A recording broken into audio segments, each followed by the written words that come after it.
Assalamualaikum warahmatullahi wabarakatuh. Sampurasun.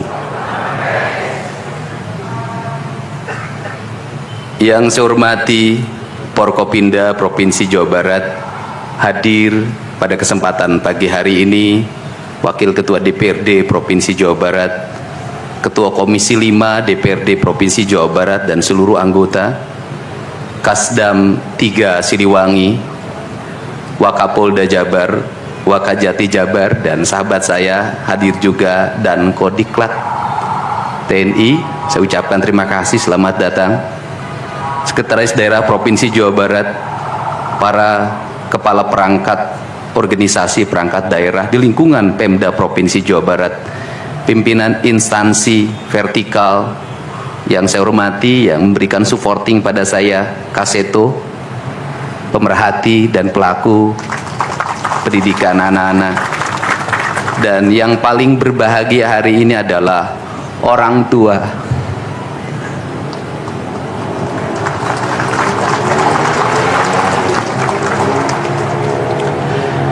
Dari 273 anak-anak Jawa Barat yang terjaring di seluruh provinsi Jawa Barat dengan berbagai latar belakang, dengan berbagai kondisi, dengan berbagai keadaan, hari ini sudah tumbuh menjadi anak-anak yang sehat, memiliki visi dan memiliki harapan.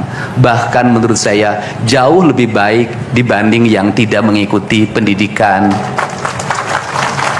di Dodik, Lembang, Rindam 3 Siliwangi. Saya ucapkan terima kasih buat komandan, wakil komandan, dan para pelatihnya. Yang pertama, hari ini kita bersama-sama memperingati upacara kebangkitan nasional.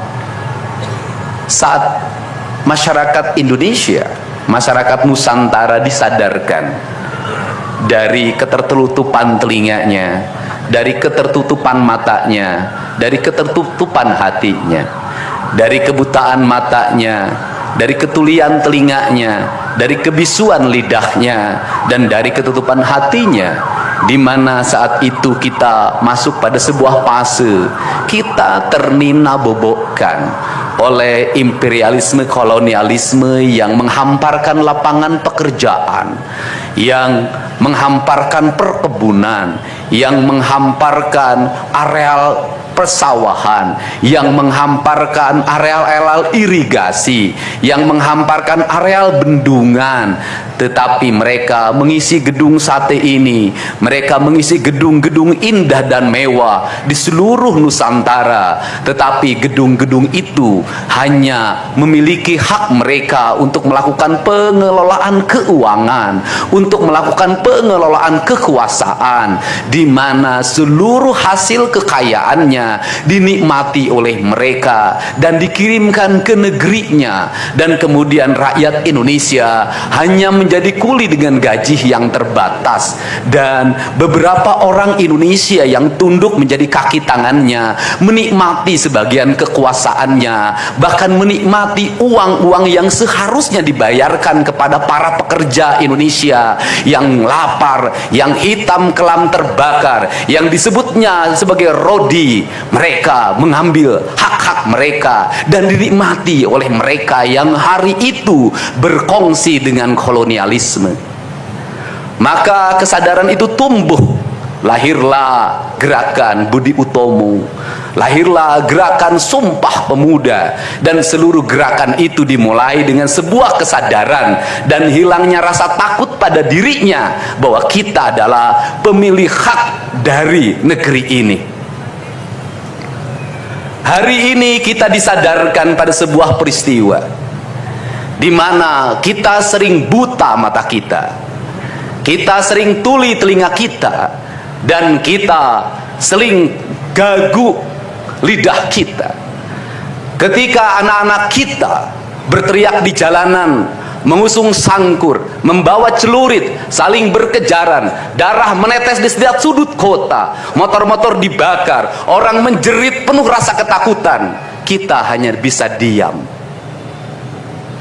Ketika di sudut-sudut kota, anak-anak kita menenggak ciu, Ketika sudut-sudut kota anak-anak kita makan eksimer, ketika di sudut-sudut kota anak-anak kita makan minuman oplosan, mereka jatuh tersungkur, matanya merah penuh dengan rasa emosi, pulang ngamuk ke orang tuanya, kita hanya bisa diam. Ketika anak-anak kita menghabiskan waktu main game online sampai jam 4 pagi, tidak masuk sekolah, di rumah ngamuk, mengancam orang tuanya dengan pisau, menusuk kakeknya dengan sangkur, kita hanya bisa diam. Proses kita hanya dua, pidana dan penjarakan dalam penjara anak. Tetapi kita tidak pernah menyadari bahwa seluruh lorong-lorong kegelisahan mereka, seluruh hiruk pikuk jalanan tak membuat mereka nyaman. Sudut-sudut rumah menjadi neraka bagi kehidupan mereka. Lapang-lapang bola tergusur menjadi industri perumahan, pemukiman dan pertokoan.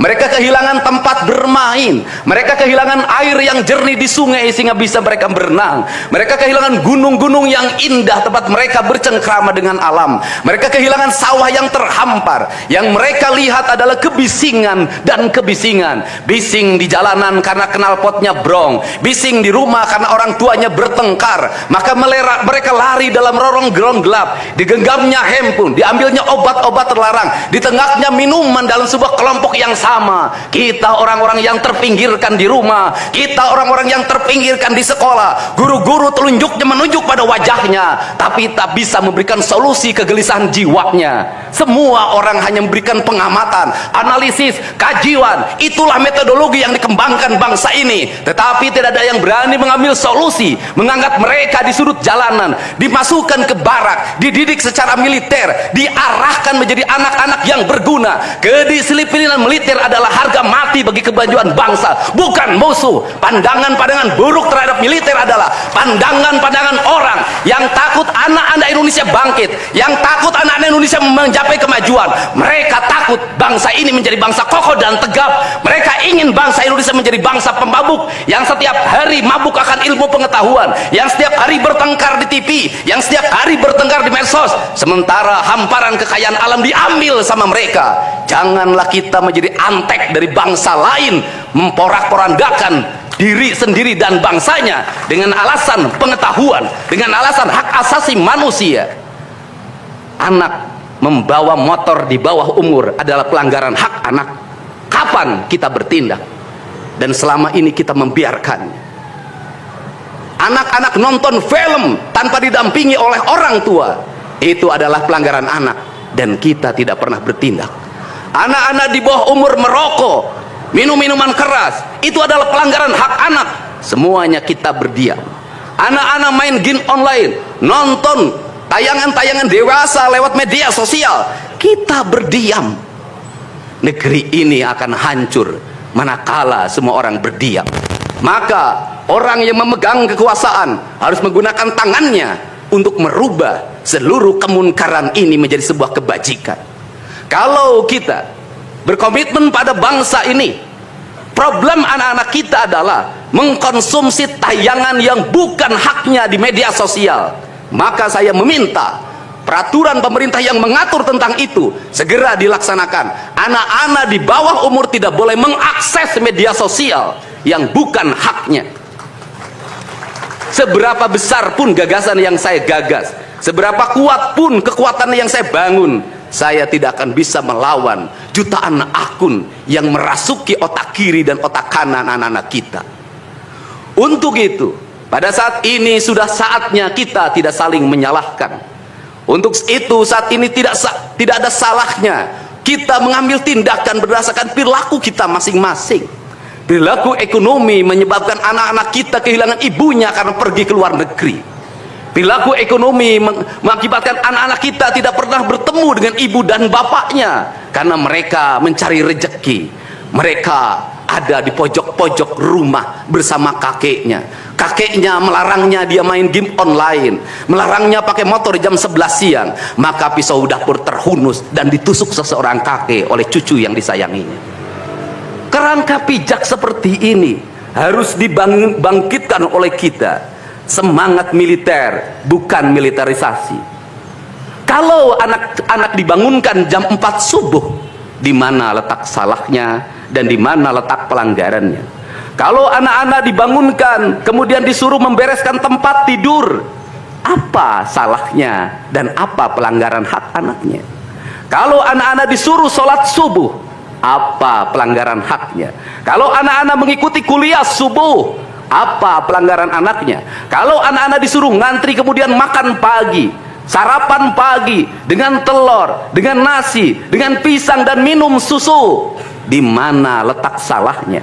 Kalau anak-anak kemudian disuruh belajar dan saat belajar duduknya bersikap memandang ke arah gurunya, memandang mata gurunya, agar terjadi transformasi energi antara guru dengan muridnya yang hari ini dihilangkan dengan digitalisasi, menghilangkan ruh spiritual konsepsi pendidikan kita, diganti dengan konsep pendidikan digital yang tidak lagi melahirkan hubungan emosional guru dan murid. Akhirnya murid-murid tidak menghormati guru-gurunya karena guru lupa mengekspresikan nilai-nilai spiritual dalam dirinya pada murid dalam ruangan yang hening, diganti dengan papan belajar digital. Di mana letak salahnya?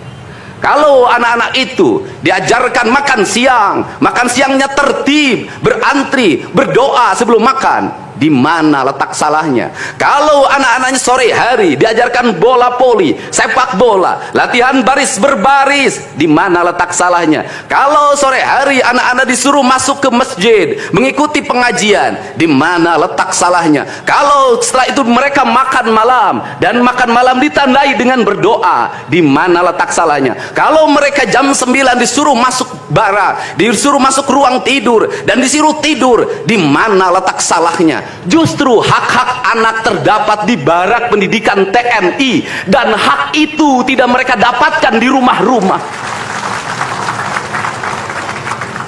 Di rumah-rumah anak-anak tidak bisa tidur malam. Mereka rata-rata tidurnya jam 4, jam 1 malam, jam 2 malam. Di rumah mereka tidak mendapat makanan yang bergizi karena serba fast food. Di rumah mereka tidak mendapatkan kasih sayang. Di jalanan mereka balapan. Mereka tidak mendapatkan ruang hidup tanpa gadget dalam setiap hari. Saya katakan, justru lingkungan kita hari ini, rumah, halaman rumah, kadang sekolah, kadang jalanan, bukan lagi tempat yang ramah untuk anak-anak Indonesia. Untuk itu apa kebijakan yang harus kita lakukan? Kebijakan yang harus kita lakukan adalah mindset pembangunan dirubah. Ekonomi bukan segalanya. Itu penting. Tetapi ekonomi tidak boleh membunuh ruang-ruang publik di mana orang mendapat ruang bercengkrama. Desain rumah harus dikembalikan pada desain yang membuat jendela, membuat ruang untuk ibu dan bapaknya berkumpul. Halaman rumah harus tersedia di setiap kampung, jangan dihabiskan untuk bangunan karena anak-anak ingin bermain di halaman. Lapangan bola di setiap desa harus ada. Karena apa? Karena mereka terus berinteraksi olahraga. Sungai-sungai harus dijernihkan karena anak-anak orang miskin tidak bisa berenang di kolam renang yang berbayar. Mereka harus berenang di sungai-sungai yang jernih. Gunung-gunung harus dihijaukan karena anak kita perlu hiking dan traveling dalam setiap waktu. Anak-anak kita perlu berinteraksi dengan semesta. Lampu-lampu kadang sebulan sekali harus dimatikan agar anak kita bisa menatap langit, melihat bulan dan bintang, bahwa dia adalah bagian dari cakrawala yang indah. Negeri ini sudah sesak dengan uang di kepalanya, yang akhirnya apa? Pendidikan hanya menjadi ucapan dan tingkatan S1, S2 dan S3, tapi pendidikan lupa ada nilai esensial yang harus dihidupkan dalam relung hati manusia. Pendidikan Indonesia adalah mewujudkan manusia Indonesia seutuhnya, mewujudkan manusia Indonesia seutuhnya. Dalam falsafah Sunda disebutnya Pancawaluya, cager, bager, bener, pinter, singer. Itulah falsafah pendidikan asasi.